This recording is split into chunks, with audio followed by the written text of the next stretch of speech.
தரம் 10 மாணவர்களே, உங்களுடைய 2ஆம் தவணையினுடைய முதலாவது தேர்ச்சியாக நாங்கள் இன்றைக்கு கேட்கப் போகின்ற பாடம் மூலகங்களினதும் சேர்வைகளினதும் அளவறிதல். இது தரம் 10 திட்டத்திலே 7வது தேர்ச்சியாக அமைந்திருக்கிறது. 2ஆம் தவணையினுடைய முதலாவது தேர்ச்சியாகவும் இது அமைந்திருக்கின்றது. இந்த தேர்ச்சியுடன் உங்களை சந்திப்பதில் மிக்க மகிழ்ச்சி அடைகிறேன். முதலிலே விஞ்ஞான பாடத்தில் இரசாயனவியல் என்கின்ற பகுதியை நாங்கள் அவதானிக்கின்ற போது இங்கே சடப்பொருட்களை பற்றிய அறிவை நீங்கள் அந்த இரசாயனவியலிலே பெறக்கூடியதாக இருக்கிறது. இங்கே நாங்கள் அதை பல்வேறு அடிப்படைகளில் பல்வேறு பிரமாணங்களில் அவற்றையெல்லாம் படிக்கின்ற போது இங்கே நாங்கள் அளவறிதல் என்ற விடயத்தை பற்றி இன்று பார்க்க போகிறோம். இந்த இரசாயன பதார்த்தங்களினுடைய இயல்புகளை பற்றி படிக்கின்ற பொழுது அவற்றுடைய பண்பறிதல் ஒரு வகை, அளவறிதல் இரண்டாவது. பண்பறிதல் என்று நாங்கள் குறிப்பிடுகின்ற போது அந்த இரசாயன பதார்த்தங்களினுடைய இயல்புகளை பற்றி கற்கிறோம். ஆனால் அளவறிதல் என்கின்ற இந்த பகுதியிலே அந்த இரசாயன பதார்த்தங்களை அளத்தல் அல்லது எண்ணுதல் போன்ற விடயங்களைத்தான் இங்கே நாங்கள் பார்க்க போகிறோம். இந்த தேர்ச்சியிலே நாங்கள் கற்பதற்கு முன்னர் இந்த இரசாயனவியலினுடைய ஒரு அடிப்படை விடயத்தை நாங்கள் தெரிந்து கொள்வது நல்லது. விஞ்ஞானம் என்பது 3 அடிப்படையிலே நாங்கள் அந்த விஞ்ஞானத்தை வகைப்படுத்தி கற்கிறோம். பௌதியவியல், இரசாயனவியல், உயிரியல். பௌதியவியலிலே சக்திகளை பற்றி கற்கிறோம், இரசாயனவியலிலே சடப்பொருட்களை பற்றி கற்கிறோம், உயிரியலிலே உயிர் அங்கிகளை பற்றி கற்கிறோம். அந்த வகையில் இரசாயனவியலிலே அடிப்படையாக அமைந்த அந்த இரசாயன பதார்த்தங்கள் என்ற விடயம் பற்றி நாங்கள் நோக்கும்போது அந்த இரசாயன பதார்த்தங்களிலே நாங்கள் முக்கியமாக மூலகங்கள், மூலக்கூறுகள், சேர்வைகள், கலவைகள் என்ற வகைகளை பற்றி அறிந்து கொள்ள முடியும். அதில் இன்று நாங்கள் பார்க்க போகிற பகுதி மூலகங்களின் அடிப்படை ஆக்கக்கூறாகிய அணுக்களை பற்றியதான். அவ்வாறே அந்த அணுக்கள் ஒன்று சேர்ந்து ஆக்குகின்ற மூலக்கூறுகளையும் சேர்வைகளையும் பற்றியதான். அந்த வகையிலே இன்றைய இந்த தேர்ச்சியில் இந்த மூலகங்களினதும் சேர்வைகளினதும் அளவறிதல் என்ற இந்த பகுதியிலே முதலாவதாக நாங்கள் அணுக்களின் திணிவை எவ்வாறு அளப்பது என்ற விடயங்களை பார்க்கலாம். உங்களுக்கு தெரியும், அணுக்கள் மிகவும் சிறியவை, வெற்று கண்ணுக்கு தென்படாதவை, சாதாரண ஒளிநுணுக்கு காட்டியாலோ அல்லது இலத்திரன் நுணுக்கு காட்டியாலோ கூட அவதானிக்க முடியாத மிகச்சிறிய துணிக்கை. இத்தகைய ஒரு மிகச்சிறிய துணிக்கையினுடைய திணிவை எவ்வாறு அளப்பது மிகவும் சிக்கலான ஒரு கேள்வி. ஆனாலும் விஞ்ஞானத்திலே இதற்கெல்லாம் விடை உண்டு. எவ்வாறெனில் இப்போது பாருங்கள், உங்களுடைய பாடப்புத்தகத்தினுடைய ஒரு தாளின் தடிப்பை அளந்து கூற சொன்னால் நீங்கள் என்ன செய்வீர்கள்? ஒரு மீட்டர் கோலோ அல்லது சாதாரண உங்களுடைய கருவிப்பட்டியிலே இருக்கின்ற அந்த அடிமட்டத்தால் அதில் உள்ள மில்லிமீட்டரின் பகுதிகளால் கூட உங்களால் அளக்க முடியாது இருப்பதை உங்களால் உணர முடியும். ஆனாலும் அதுக்கு ஒரு வழி உண்டு. அந்த பாடப்புத்தகத்தினுடைய மொத்த தடிப்பை நாங்கள் மில்லிமீட்டரில் அளந்துவிட்டு அதில் உள்ள ஒரு தாள்களின் எண்ணிக்கை எங்களுக்கு தெரியும் என்பதால் அதனை அந்த தடிப்பை நாங்கள் அந்த தாள்களின் எண்ணிக்கையால் பிரிக்கின்ற போது ஒரு தாளினுடைய தடிப்பு எங்களுக்கு கணித்து அறியக்கூடியதாக இருக்கிறது. இதே போல இன்னும் பல உதாரணங்களை சொல்லலாம். ஆகவே நான் இத்துடன் நிறுத்திக்கொண்டு இன்றைக்கு நாங்கள் அணுக்களினுடைய திணிவை பற்றி அதை எவ்வாறு அளந்தறிவது என்பதை பற்றி பார்ப்போம். இப்போது நான் குறிப்பிட்டது போல இந்த தாளினுடைய தடிப்பை அறிவார்கள். இப்போ பாருங்கள், ஒரு சிறிய தானியத்தினுடைய திணிவை அளப்பதற்கு எங்களால் எந்த ஒரு கருவியும் இல்லை. எனவே என்ன செய்கிறோம், ஒரு 100 கிராம் தானியத்தை நறுத்தெடுத்து அதன் திணிவை அளந்த பின்னர் அந்த தானியத்தில் அந்த 100 கிராம் தானியத்தினுடைய திணிவை கணிக்க முடியும். இங்கேயும் அதை ஒத்த ஒரு செயற்பாடு தான் மேற்கொள்ளப்படும். இங்கே அணுக்கள் சேர்ந்திருக்கின்ற அமைப்புக்கு இலத்தீன் மொழியிலே குவியல் என்ற சொல்லுக்கு மால் என்ற ஒரு சொல் அங்கே பயன்படுத்தப்படுது. இந்த வகையிலே ஒரு மூல், அதை நாங்கள் தமிழிலே மூல் என்று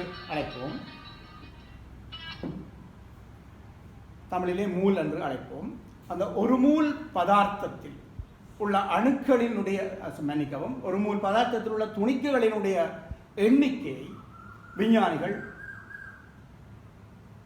சில குறிப்பிட்ட முறைகளை பயன்படுத்தி கண்டறிந்திருக்கிறார்கள். ஆகவே எங்களுக்கு அந்த ஒரு மூல் பதார்த்தத்தில் எவ்வளவு துணிக்கைகள் என்றது தெரியும். அதை அடிப்படையாக வைத்துக்கொண்டு நாங்கள் இப்போது ஒரு அணுவினுடைய திணிவை கணிக்க முடியும். அது மட்டுமல்ல, ஒரு அணுவினுடைய திணிவை நாங்கள் கணிப்பதற்கு என்ன அலகை பயன்படுத்தலாம்? கிலோகிராம், கிராம், மில்லிகிராம், இது எல்லாமே பயன்படுத்த முடியாது. அவற்றை விட மிக சிறியது அணுவின் திணிவு. எனவே இங்கே நாங்கள் பயன்படுத்த போகிறது அணுவினுடைய திணிவை அளப்பதற்கு அட்டோகிராம் என்ற ஒரு மிகச்சிறிய அலகு. உண்மையில் அந்த அட்டோகிராம் கூட இந்த அணுவின் திணிவை அறிவதற்கு பெரிய அலகாகத்தான் கருதப்பட வேண்டும். 1/1018 கிராம், அதாவது 10⁻18 கிராம் தான் ஒரு அட்டோகிராம். அந்த அலகிலே தான் அணுத்திணிவுகள் அளவிடப்படும். எனவே இப்போது நாங்கள் அணுவின் தெளிவை அளப்பதற்கு பயன்படுகின்ற அலகு இங்கே பாருங்கள், ஒரு அட்டோகிராம் 1/1018 கிராம், அதாவது 10⁻18 கிராம்.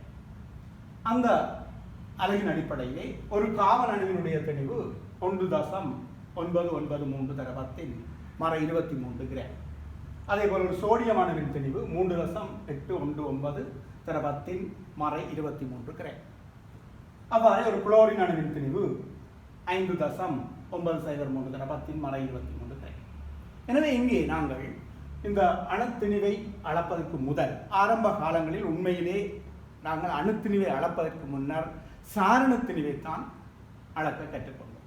அவ்வாறெனில் ஒரு அணுவினுடைய திணிவை அணுத்திணிவு அலகாக கொண்டு ஏனைய மூலக அணுக்களின் திணிவை அதனுடன் ஒப்பிட்டு பெறப்படுகின்ற அந்த திணிவை நாங்கள் இங்கே சாரண திணிவு என்று அழைக்கின்றோம்.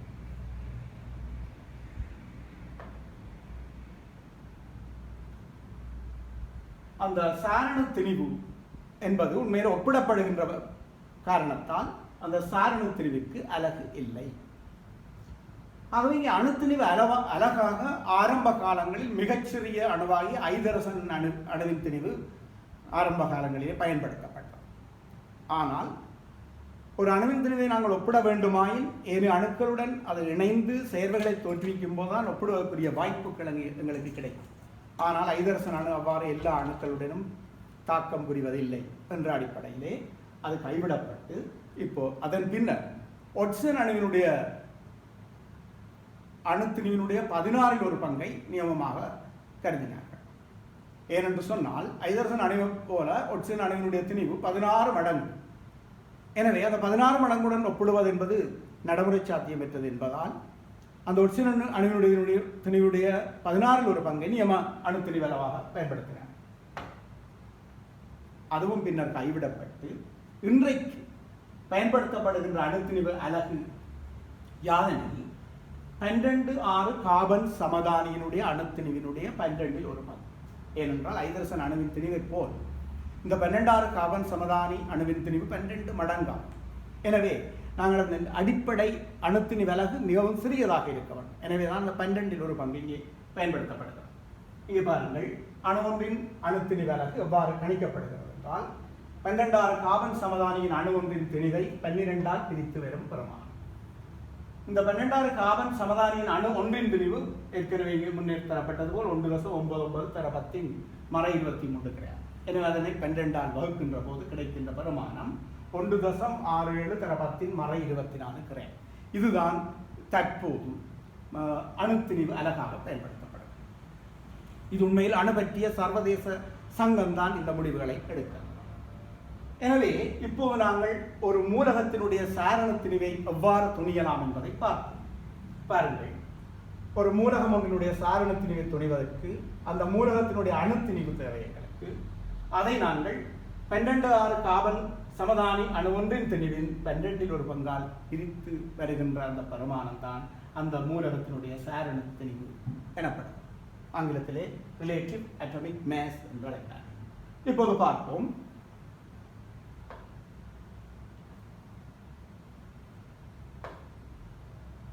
ஆக்சிஜனுடைய சாரண திணிவை எவ்வாறு துணியலாம் என்பதை இப்போது பார்ப்போம். ஆக்சிஜனின் சாரண திணிவு சமன் ஆக்சிஜன் மூலக அணு ஒன்றின் திணிவை 12 கார்பன் சமதானி அணு ஒன்றின் திணிவின் 12 ஒரு பங்கால் பிரித்து வரும் பெருமானமே ஆக்சிஜனுடைய சாரண திணிவு ஆகும். பாருங்கள், ஆக்சிஜன் மூலக அணு ஒன்றின் திணிவு 2.66 தரப்பத்தின் மறை 23 கிராம். அதை நாங்கள் 12 கார்பன் சமதானி அணுவின் திணிவு 1.99 தரப்பத்தின் மறை 23 கிராம். அதனுடைய 12 ஒரு பங்கு. இதை நாங்கள் பிரிக்கின்ற போது பெறப்படுகின்ற பெருமானம் 16.02. இதற்கு அலகு இல்லை. ஏனென்று உங்களுக்கு தெரியும், மேலேயும் கீழையும் அலகு இருக்கிறது, அது வெட்டப்பட்டுவிடும். எனவே அலகு இல்லை. சாரண திணிவு, சார்மூலக்கூட்டு திணிவு போன்றவற்றுக்கு அலகுகள் இருப்பதில்லை. இங்கே பாருங்கள், வருகின்ற அந்த பெருமானம் தசமதானத்திலே வருகிறது 16.02. ஆனால் நாங்கள் கணித்தலுக்கு இலகுவாக இதனை மட்டம் தட்டி முழு எண்களாக பயன்படுத்துவதே வழக்கம். எனவே இங்கு 16.02 பயன்படுத்தப்படுவதில்லை, 16 தான் நாங்கள் இந்த கணித்தலிலே இந்த ஆக்சிஜனுடைய சாரண திணிவாக பயன்படுத்துவோம். இதே போல ஒவ்வொரு மூலக அணுக்களுடைய சாரண திணிவுகளையும் நாங்கள் கணிக்கின்ற போது தசமதானங்கள் மட்டம் தட்டப்பட்டு முழு எண்களாகவே இந்த சாரண திணிவுகள் பயன்படுத்தப்படுகின்றன. இருந்த போதிலும் ஒரு சில மூலகங்களுக்கு இந்த பரிமாணம் 0.5 சரியாக முடிவடைகின்ற காரணத்தால் அவற்றை அப்படியே நாங்கள் 0.5 பயன்படுத்துவதும் உண்டு. உதாரணமாக குளோரின் 35.5, காப்பர் 63.5, சிங்க் 65. இவ்வாறு ஒரு சில மூலக சாரண திணிவுகள் மாத்திரம் தசத்திலே முடிவடைகிறது. மற்ற எல்லாமே முழு எண்களிலே தான் பெரும்பாலும் முடிவடைவதை நாங்கள். எனவே இப்போது உங்களுக்கு சாரண திணிவை எவ்வாறு கணித்து அறிவது என்பது தெளிவாக இருக்கும் என்று நம்புகிறோம். இப்போது அடுத்ததாக நாங்கள் சார் மூலக்கூற்று திணிவு பற்றி பார்ப்போம். மூலகம் ஒன்றினுடைய அணுவினுடைய திணிவை கணிக்கிற போது அதை சாரண திணிவு என்று நாங்கள் கூறுவது போல இங்கே சேர்வை ஒன்றினுடைய மூலக்கூற்று, உண்மையிலே சேர்வை எவ்வாறு உருவாகிறது? அணுக்கள் ஒன்று சேர்ந்து மூலக்கூறுகளை உருவாக்குகின்றன. இவ்வாறு மூலக்கூறுகளை உருவாக்குகின்ற போது ஒவ்வாத வேறுபட்ட அணுக்கள் சேர்ந்து உருவாகிற மூலக்கூறை நாங்கள் செயற்கை மூலக்கூறு என்று கூறுவோம்.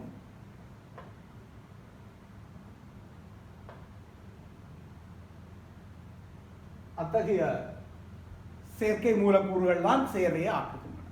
எனவே சேர்வை ஒன்றின் ஆக்கக்கூறு மூலக்கூறு, மூலகம் ஒன்றின் ஆக்கக்கூறு அணுக்கள் என்பதை நீங்கள் கவனத்தில் கொள்ளலாம். இங்கே நாங்கள் அப்போ ஒரு சேர்வை ஒன்றினுடைய சார் மூலக்கூட்டு திணிவை எவ்வாறு கணித்தறிவது என்பதை பற்றி இப்போது பார்ப்போம்.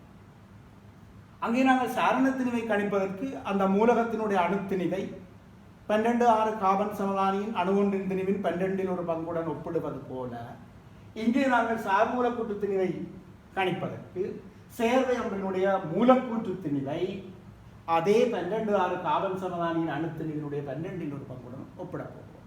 அப்போ இங்கே 2 சந்தர்ப்பத்திலும் அந்த அணுத்திணிவு அலகு ஒன்றுதான். அவ்வாறு ஒப்பிடும்போது எங்களுக்கு சார் மூலக்கூட்டு திணிவு கிடைக்கும்.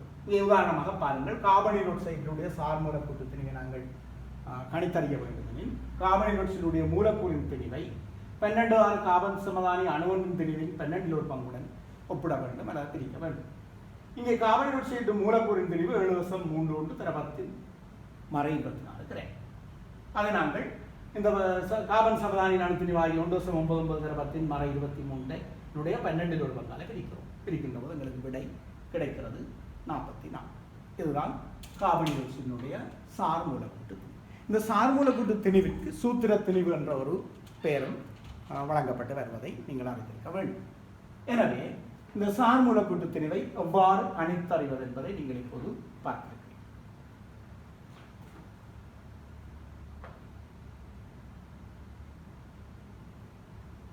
இப்போது பாருங்கள், நீங்கள் உங்களுடைய விஞ்ஞான பாடத்தில் ஏராளமான சேர்வைகளை பற்றி அறிந்திருக்கிறீர்கள்.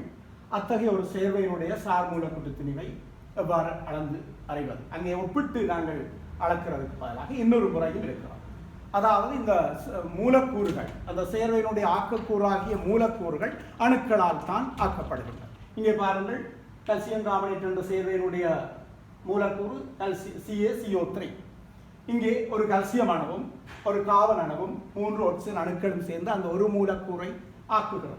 எனவே அந்த ஒரு மூலக்கூறை ஆக்குகின்ற அந்த அணுக்களினுடைய அணு திணிவுகளை அல்லது சாரண திணிவுகளை கூட்ட வருகின்ற பெருமானம் தான் மூலக்கூட்டு திணிவாக இருக்கும். இங்கே நாங்கள் இன்னொரு விடயத்தை கவனிக்க வேண்டும். சாரண திணிவு என்பது அலகு அற்றது, அணுத்திணிவு என்பது அலகுடையது. உதாரணமாக கார்பனின் சாரண திணிவு என்பது 12, அதுக்கு அலகு இல்லை. ஆனால் கார்பனின் அணுத்திணிவு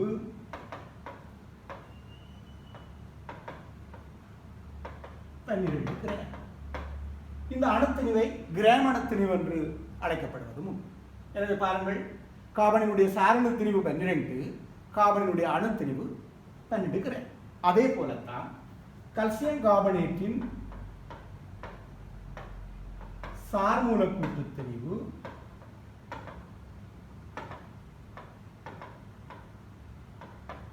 44.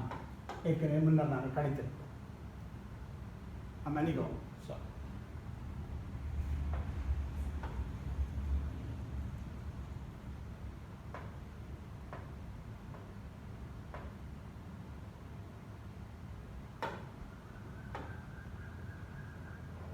CO2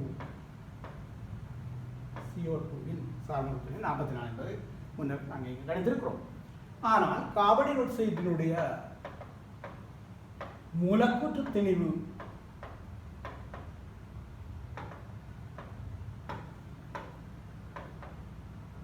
என்று கூறுகின்ற போது அது 44 கிராம். இந்த மூலக்கூற்று திணிவை சூத்திர திணிவு என்றும் அழைப்பார். எனவே கார்பன் ஆக்சைடினுடைய சார்மூலக்கூற்று திணிவு 44, அதுக்கு அலகு இல்லை. ஆனால் கார்பன் ஆக்சைடினுடைய மூலக்கூற்று திணிவு 44 கிராம் அல்லது சூத்திர திணிவு 44 கிராம். இந்த விடயங்களை மிக தெளிவாக நீங்கள் புரிந்திருக்க வேண்டும். இந்த இடத்திலே மாணவர்கள் அநேகமாக பரீட்சைகளிலே தவறுகின்ற சந்தர்ப்பங்களை நாங்கள் அவதானித்திருக்கிறோம். எனவே மிக கவனமாக இருங்கள். சார் என்ற சொல், அதாவது ஒப்பிட்டு சொல்லுகின்ற போது அலகு இல்லை, மற்றவற்றுக்கு அலகு.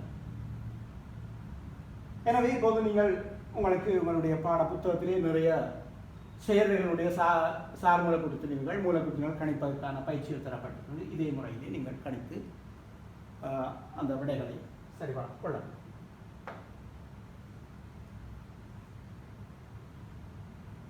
சரிமானவர்களே, அடுத்ததாக நாங்கள் பார்க்க போற விடயம் அவகாட்ரோ மாறிலி, அவகாட்ரோ கான்ஸ்டன்ட் என்று அழைக்கப்படுகின்றது. இது என்னவென்று இப்போது பாருங்கள். நாங்கள் ஏற்கனவே பார்த்திருக்கிறோம், இந்த சாரண திணிவு, அதாவது கார்பனினுடைய சாரண திணிவு 12 கிராம். இந்த சாரண திணிவு பெருமானங்களுடைய அந்த அணுக்கள் 12 gram carbon, 14 gram nitrogen, 35.5 gram chlorine, இதையெல்லாம் அவற்றுடைய சாரண திணிவு பெருமானம். அந்த சாரண திணிவு பெருமானமுடைய அந்த மூலகங்களில் உள்ள அணுக்களின் எண்ணிக்கை யாது என்று சொன்னால் எல்லாம் ஒரு மாறிலி பெருமானமாக இருப்பதை விஞ்ஞானிகள் கண்டறிந்திருக்கிறார். எந்த ஒரு பதார்த்தத்தினுடைய சாரண திணிவு பெருமானம் அல்லது அதனுடைய கிராமண திணிவு பெருமானத்திலே எவ்வளவு துணிக்கைகள் இருக்கின்றன என்றால் அது ஒரு மாறிலி பெருமானம். அந்த மாறிலி பெருமானத்தை தான் நாங்கள் இங்கே அவகாட்ரோ மாறிலி என்கிறோம். ரசாயனவியலாளர் எமீலியோ அவகாட்ரோவை கௌரவிக்கும் மூலமாக அவருடைய பெயர் இங்கு பயன்படுத்தப்பட்டிருக்கிறது. அதனுடைய பெருமானம் 6.022 1023, மிகப்பெரிய ஒரு பெருமானம். உண்மையில நீங்க பார்த்தா தெரியும் 1023ஆம் அடுக்கு. அப்ப 6 மன்னிக்கவும்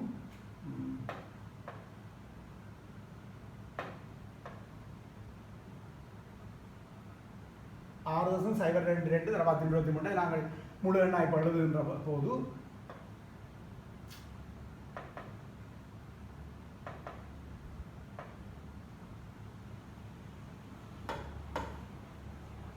அறுபது 22 அங்கால உங்களுக்கு தெரியும் எத்தனை சைபர்கள்? 20 சைபர், 20 சைபர்கள். இப்போ யோசிச்சு பாருங்கள், இந்த பெருமானம் இவ்வளவு மிகப்பெரிய ஒரு பெருமானம். இது அந்தந்த மூலக அணுக்களினுடைய சாரண திணிவு பரிமாணங்களை கொண்ட அந்த அளவிலே காணப்படுகின்ற அணுக்களின் எண்ணிக்கை. அதே போலத்தான் சேர்வைகளாக இருக்கின்ற போது அந்த சேர்வைகளுடைய மூலக்கூட்டு திணிவு பரிமாணத்தை நாங்கள் பார்த்தால், உதாரணம் பாருங்கள், நீரினுடைய மூலக்கூட்டு திணிவு 18 கிராம். நாங்கள் கணிச்சு பார்க்கலாம். ஐதரசனுக்கு 1, அப்போ 2 ஐதரசனுக்கு 1 தர 2, ஒட்சனுக்கு 16, 16 18 கிராம். இங்கே பாருங்கள், கார்பன் 12, ஒட்சனுக்கு 16, 16 32, 32 44. இவ்வாறு இங்கே நாங்கள் இந்த மூலக்கூட்டு திணிவு பரிமாணங்கள் கணித்து தரப்பட்டிருக்கிறோம்.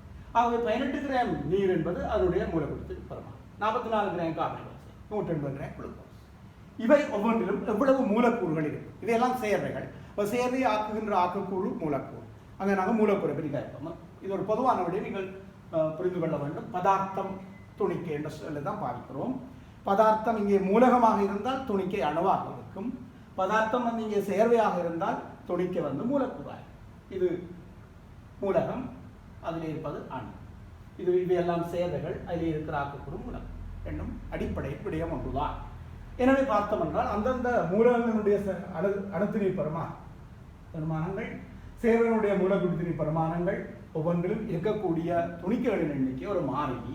அதுவே அவகாத்ரோவின் மாறிலி என்று அழைக்கப்படுகிறது. அதன் பெருமானம் 6.022 10 இந்த எண்ணிக்கையுடைய துணிக்கைகள் இருக்கின்ற அந்த பதார்த்தத்தின் அளவுக்கு நாங்கள் ஒரு பெயர் வைத்திருக்கிறோம், மூல். அதை லத்தீன் மொழியிலே மால் என்று அழைத்தார்கள், தமிழிலே மூல் என்று சொல்கிறோம். மூல் என்பது அங்கே லத்தீன் மொழியிலே குவியல் என்ற கருத்தை குறிக்கிறது. அப்போ பாருங்கள், ஒரு குவியல் மிக பழைய காலங்களிலே இந்த சந்தைகளில் பொருட்கள் எல்லாம் குவியலாக விற்கப்பட்டது. இந்த குவியல் என்பது எண்ணிக்கை மாறாத அளவைத்தான் அங்கே குவியல் என்று கருதுவார். இங்கேயும் அந்த குவியல் என்பது எண்ணிக்கை மாறிலி, அதான் மாறிலி, அவகாத்ரோ மாறிலி 6.022 எனவே அவகாத்ரோவின் மாறிலி என்ற விடயம் உங்களுக்கு வழங்கி இருக்கின்றோம். எனவே நாங்கள் தெளிவாக பார்த்தால் ஒரு மூல் பதார்த்தத்தில் உள்ள துணிக்கைகளின் எண்ணிக்கை ஒரு மாறிலி பரிமாணம் உடையது. அதுதான் இந்த அவகாத்ரோ மாறிலி. அந்த ஒரு மூல் பதார்த்தம் அங்கே காணப்படும் மூலகமாக இருந்தால் அதனுடைய அணுத்திணிவு அல்ல சார்நிலை பரிமாணம் ஒரு மூலுக்கு சமம். சேர்வையாக இருந்தால் அதனுடைய மூலக்கூட்டு திணிவு பரிமாணம் இல்லை சார் மூலக்கூட்டு திணிவு பரிமாணம் ஒரு மூலுக்கு சமம். அது மிக இலகு. இந்த பாடத்தை பொறுத்தவரையிலே பெரிய விடயங்கள் இல்லை. ஆனால் பல பேர் இந்த விடயங்கள் எல்லாம் ஒன்றோடொன்று குழப்பி மாணவர்களே குழம்பி இருக்கும் நிலைமை காணப்படுவது மிகவும் சிறிய ஒரு விடயம். அந்த அடிப்படை விஷயத்தை தெளிவாக புரிந்து கொண்டால் எந்த கணித்தல்களை நீங்கள் இலவாக செய்துள்ளீர்கள். பாருங்கள், அதுதான் இங்கே குறிப்பிட்டிருக்கிறேன். மூல் என்பது யார்? இந்த மூல் என்ற விடயத்துக்கு இப்போது வருது. பதார்த்தத்தின் அளவை அளவிட பயன்படும் சர்வதேச அலகை மூல் எனப்படும். ஒரு மூல் பதார்த்தம் எவ்வளவு துணிக்கைகளை கொண்டிருக்கிறது? அவகாத்ரோ மாறிலி பிரமாணமுடைய துணிக்கைகள் 6.022 துணிக்கைகள். இவ்வளவுதான் விடயம். பாருங்கள், நான் இங்கே சொல்லியிருக்கேன், இந்த பதார்த்தம் மற்றது துணிக்கைகள், இந்த வேட்டை பாருங்கள், இந்த சொற்களை. பதார்த்தம் ஒரு மூல் பதார்த்தத்தில் உள்ள துணிக்கைகள் எண்ணிக்கை. இங்கே பதார்த்தம் என்பது மூலகமாக இருந்தால் அந்த மூலத்தை ஆக்கக்கூறு என்ன? துணிக்கை என்ன? அணு. எனவே அணுக்கள் எண்ணிக்கை கிடைக்கிறது. இந்த பதார்த்தம் என்பது சேவையாக இருக்குமா இருந்தால் சேவையாக்குகின்ற ஆக்கக்கூறு என்ன? மூலக்கூறு. எனவே இங்கே அந்த துணிக்கை என்பது மூலக்கூறை குறிக்கிறது. இவ்வளவுதான் விடயம்.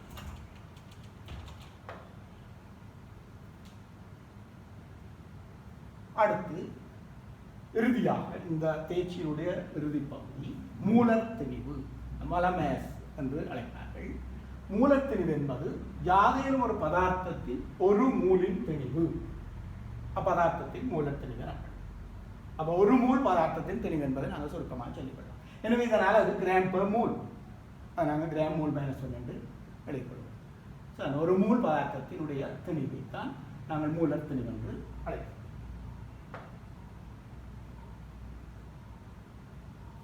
இப்போது நாங்கள் கற்ற விடயங்கள், இப்போது இறுதி பகுதியிலே நாங்கள் பார்த்த விடயங்கள் மூல், அவகாத்ரோ மாறிலி என்ற விடயம். பாருங்கள், இங்கே நாங்கள் இந்த கணித்தல் செயற்பாடுகளுக்கு மிக முக்கியமாக கவனத்தில் எடுக்க வேண்டிய விடயம், அதுக்கு நடுநாயகமாக எப்போதும் இருப்பது மூல் என்ற விடயம். பாருங்கள், மூலை நாங்கள் கணிக்க வேண்டும் என்றால் எங்களுக்கு என்ன வேணும்? ஒரு மூலகமாக இருந்தால் அதனுடைய சாரணத்திணிவோ அல்லது அணுத்திணிவு தேவை. அந்த சாரணத்திணிவு பெருமானத்தில் இருப்பது ஒரு மூல். பாருங்கள், காவன் சாரணத்திணிவு 12 கிராம் காவன் ஒரு மூலுக்கு சமன். நைதரசனுடைய சாரணத்திணிவு 14, எனவே 14 கிராம் நைதரசன் ஒரு மூலுக்கு சமன். அதே போல சேர்வையாக இருந்தால் அந்த சேர்வையினுடைய மூலக்கூற்று திணிவு பெருமானமே எப்போதும் ஒரு மூலுக்கு சமனாக பாருங்க. நீருடைய மூலக்கூற்று திணிவு பெருமானம் 18 கிராம். ஆக 18 கிராம் நீர் ஒரு மூலை பதார்த்தம் என்று கருதப்படும். குளுக்கோஸினுடைய மூலக்கூற்று திணிவு 180 கிராம். எனவே 180 கிராம் குளுக்கோஸ் ஒரு மூலாகும். கார்பன் டை ஆக்சைடினுடைய மூலக்கூற்று திணிவு 44 கிராம். எனவே 44 கிராம் கார்பன் டை ஆக்சைடு ஒரு மூலாகும். இனிமேல் நாங்கள் அந்த ஒரு மூல் தெரிந்து கொண்டோம் என்றால் அதில் எவ்வளவு துணிக்கைகள் இருக்கு என்பதை கணித்து அறிய முடியும். ஏனென்றால் ஒரு மூல் பதார்த்தத்தில் இருக்கக்கூடிய துணிக்கைகளின் எண்ணிக்கை எங்களுக்கு ஏற்கனவே தெரியும். அதான் அவகாதரோவின் மாறிலி 6.2 எந்த ஒரு பதார்த்தத்தினதும் ஒரு மூலிலே காணப்படக்கூடிய துணிக்கைகளின் எண்ணிக்கை 6.02 இது 2 ஆகும். அப்ப இது மூலகமாக இருந்தால் அங்கே துணிக்கைகளை நாங்கள் அணுக்கள் என்று கூறுவோம். சேர்வையாக இருந்தால் அந்த துணிக்கைகளை நாங்கள் மூலக்கூறுகள் என்று அழைக்கிறோம். அவ்வளவு. நீங்கள் இந்த கணித்தல்களை பொறுத்தவரையிலே மாணவர்களே நீங்கள் இந்த விடயத்தை மனதிலே வைத்துக் கொள்ளுங்கள். மூல் என்பது நடுநாயகமாக இருக்கும். உங்களுக்கு தரப்பட போறது அணுத்திணிவோ அல்லது மூலக்கூறு திணிவோ இல்லை. ஒரு குறிப்பிட்ட திணிவை தருவார்கள். அந்த திணிவிலே நீங்கள் எவ்வளவு மூல் இருக்கு என்று கணிக்க வேண்டும் என்றால் என்ன செய்ய வேண்டும்?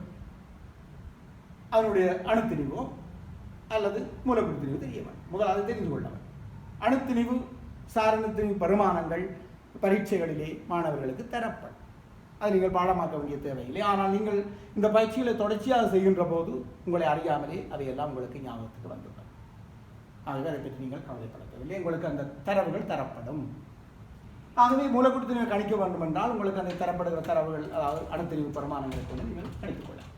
இப்போது நாங்கள் ஒரு சில கணித்தல்களுக்கு வருவோம்.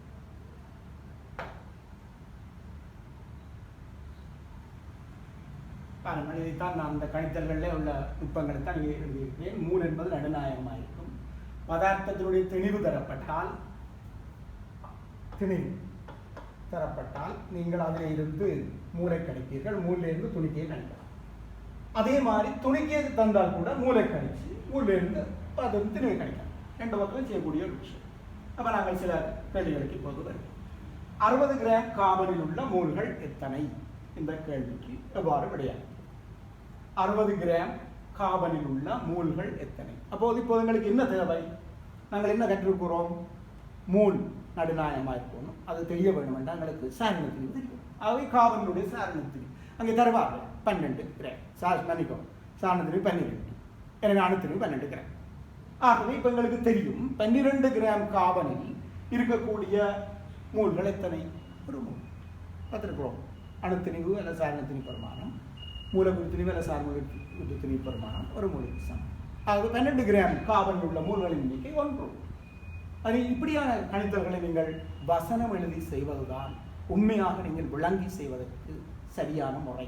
இந்த சமன்பாடுகளை பயன்படுத்துவது என்பது உண்மையிலே வெறுமனே கணிதத்தில் உள்ள பிரதியீடு என்ற விடயத்தை தான் நீங்கள் செய்கிறீர்கள். அதில் உங்களுக்கு விளக்கம் பெறாம். நிச்சயமாக சமன்பாடு வசனம் எழுதி செய்யுங்கள். ஆக இதுக்கு நாங்கள் எவ்வாறு வசனம் எழுத முடியும்? முதலாவது வசனம் எழுதலாம். 12 கிராம் கார்பனில் உள்ள 12 கிராம் கார்பனில் உள்ள மூல்களின் எண்ணிக்கை சமன் 1. செய்து பாருங்கள்.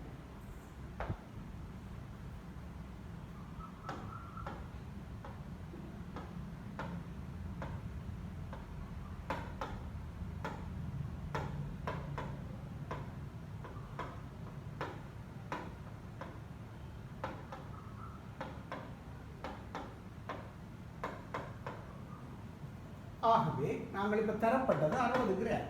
ஆகவே 60 கிராம் கார்பனில் உள்ள மூல்களின் எண்ணிக்கையை கணிப்போம்.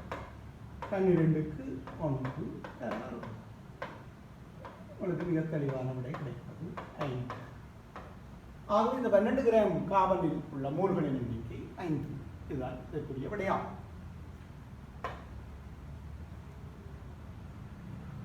இரண்டாவது ஒரு கேள்வி கேட்கப்பட்டிருக்கிறது. தரப்பட்ட 60 கிராம் கார்பனில் உள்ள அணுக்களின் எண்ணிக்கை ஆகும். அதற்கு இப்போது நாங்கள் பார்ப்போம். பாருங்கள், அணுக்களின் எண்ணிக்கை கேட்கப்பட்டிருக்கிறது. இப்போ எங்களுக்கு மூல்களின் எண்ணிக்கை தெரியும். நாங்கள் என்ன கற்றிருக்கிறோம்? ஒரு மூல் பதார்த்தத்தில் உள்ள துணிக்கையின் எண்ணிக்கை மாறிலி. ஆகவே இங்கே ஒரு மூல் கார்பனில் உள்ள துணிக்கையின் எண்ணிக்கை ஒரு மாறிலிக்கு சமனாகும். ஆகவே வசனத்தை நாங்கள் எழுதுவோம். ஒரு மூல் கார்பனில் உள்ள அணுக்களின் எண்ணிக்கை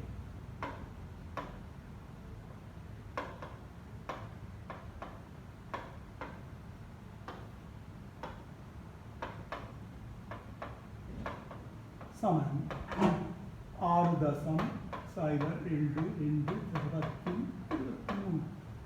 ஆனால் இங்கே எத்தனை மூல்கள் என்று நாங்கள் கணித்திருக்கிறோம்? 5 மூல்கள். எனவே ஆகவே 5 மூல் கார்பனில் உள்ள அணுக்களின் எண்ணிக்கை. ஒரு மூலிலே 6.0223 ஆகவே 5 மூல்.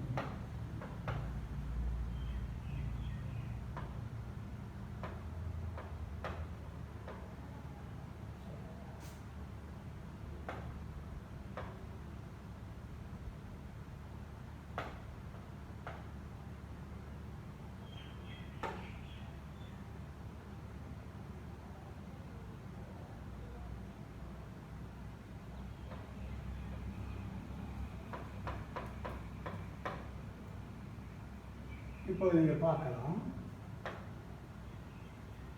30.11 இதை நாங்கள் இந்த வடிவத்தில் 3.01 இதுதான் விடை. எனவே இப்போது இந்த 2 வினாக்களுக்கு நாங்கள் விடையை கணித்து அறிந்திருக்கிறோம்.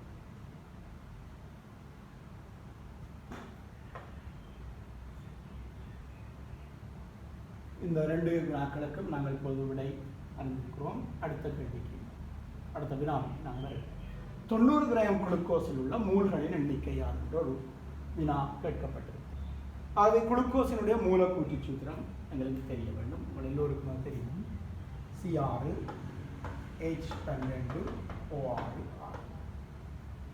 எனவே இப்போது குளுக்கோஸில் உள்ள மூல்கள் எண்ணிக்கை கணிக்க வேண்டுமா இருந்தால் குளுக்கோஸினுடைய மூலக்கூற்று திணைப்பரமானம் கணிக்கப்பட வேண்டும். அது முதலாவது. இங்கே தரவில்லை, அந்த கேள்வி கேட்கப்படவில்லை. ஆனால் நாங்கள் நிச்சயமாக அந்த மூலக்கூற்று திணைவை கணிக்க வேண்டும். இப்போ இறுதி பரீட்சையிலே இந்த படிமுறைகளுக்கு முக்கியமாக புள்ளியிடப்படும். அதாவது இந்த படிமுறை நாங்கள் தவிர்க்கப்படாது. அதில் வேறு எங்கேயாவிடத்தில் செய்து கொண்டு இங்கே போடலாம்னு நினைக்கக்கூடாது. நிச்சயமாக அதுக்கு புள்ளியிடப்பட்டது. எனவே மூலக்கூற்று திணிவை கணித்து காட்டவும். முதலாவது நாங்கள் செய்ய வேண்டிய வேலை குளுக்கோஸின் மூலக்கூற்று திணிவை துணிதல். அதுக்கு பிறகு நாங்கள் மூலக்கூற்று திணி துணிஞ்சால் அந்த மூலக்கூற்று திணை பிரமாணம் ஒரு மூலுக்கு சமன் என்று தெரியும். எனவே மூல எண்ணிக்கை கணிக்கலாம். மூல எண்ணிக்கை தெரிந்தால் மூலக்கூறு எண்ணிக்கை கணிக்கலாம். எனவே இந்த வினாவை இப்போது பார்ப்போம்.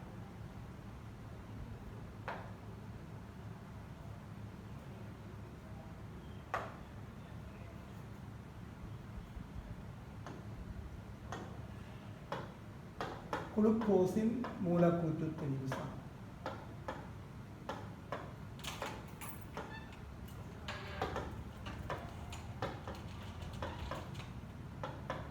இதில் சில மாணவர்கள் சார் மூலக்கூற்று திணிவை கணித்தார்கள். பிரச்சனை இல்லை, ரெண்டும் பிரமாணம் ஒன்றுதான். சார் மூலக்கூற்று திணிவை கணித்தால் அங்கே அலகு வராது, இங்கே அலகு வருமானம். ஆகவே இவனுடைய சூத்திரத்தை நாங்கள் எழுதுவோம். C6H12O6. இப்போது நாங்கள் பாருங்கள், ஒரு மூலக்கூறு அவ்வாறு ஆக்கப்படுகிறது. அணுக்களுக்கும் இங்கே குளுக்கோஸ் மூலக்கூறில் 6 கார்பன் அணுக்கள், 12 ஹைட்ரஜன் அணுக்கள், 6 ஒட்சன் அணுக்கள் உண்டு. எனவே அந்த அணுக்களினுடைய அணுத்திணிவுகளை அச்சர அணுக கூட்டுத்தொகை தான் எங்களுக்கு குளுக்கோஸினுடைய மூலக்கூட்டு திணிவாக வரப்போகும். பாருங்கள், கார்பனுடைய சாரண திணிவு 12. எனவே 6 கார்பன் இருக்கிறது. 6 தர 12 சக ஹைட்ரஜனுடைய 1. இப்போ 12 ஹைட்ரஜன் அணுக்கள் உண்டு. எனவே 12 தர 1.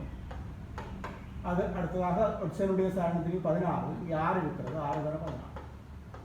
எனவே இதனுடைய பிரமாணம் 72, 12, 96. நாங்கள் கூட்டினோம் என்றால் 180. இப்போது நாங்கள் குளுக்கோஸினுடைய மூலக்கூட்டு திணிவை கணித்து அறிந்திருக்கிறோம். குளுக்கோஸின் மூலக்கூட்டு திணிவு 180 கிராம் ஆகும். அடுத்ததாக என்ன செய்யலாம்? எங்களுக்கு தரப்பட்டிருக்கிற குளுக்கோஸ் 90 கிராம். எனவே அந்த தரப்பட்ட குளுக்கோஸில் எத்தனை மூல்கள் இருக்கு என்பதை கணித்தறிகிறோம். அதுக்கு எங்களுக்கு தேவையானது மூலக்கூட்டு திணிவு கணித்திருக்கிறோம். ஒரு மூலக்கூட்டு திணிவு மூலக்கூட்டு திணிவு பெருமானம் ஒரு மூலுக்கு சமன். ஆகவே அதை நாங்கள் வசனமாக எழுதுவோம். 180 கிராம் குளுக்கோஸில் உள்ள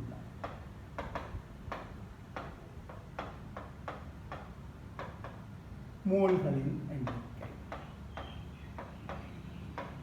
சமன்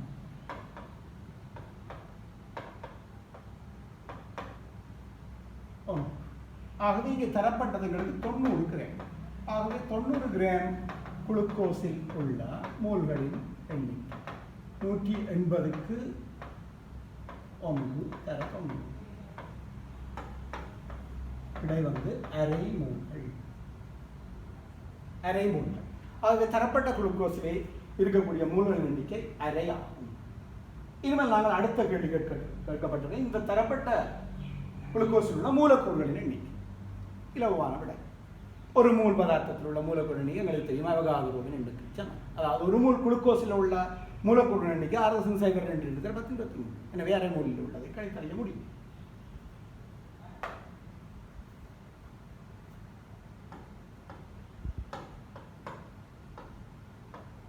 ஒரு மோல் குளுக்கோஸில் உள்ள மூலக்கூறுகளின் எண்ணிக்கை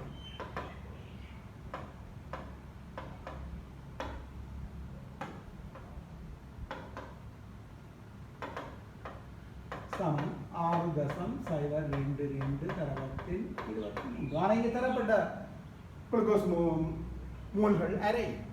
ஆகவே இதிலே நீங்கள் ஒரு விடயம் சொல்ல வேண்டும். இந்த கணித்தல்களில் வருகிற பெருமானங்களை ஒருபோதும் தசமத்திலே எழுத வேண்டும்.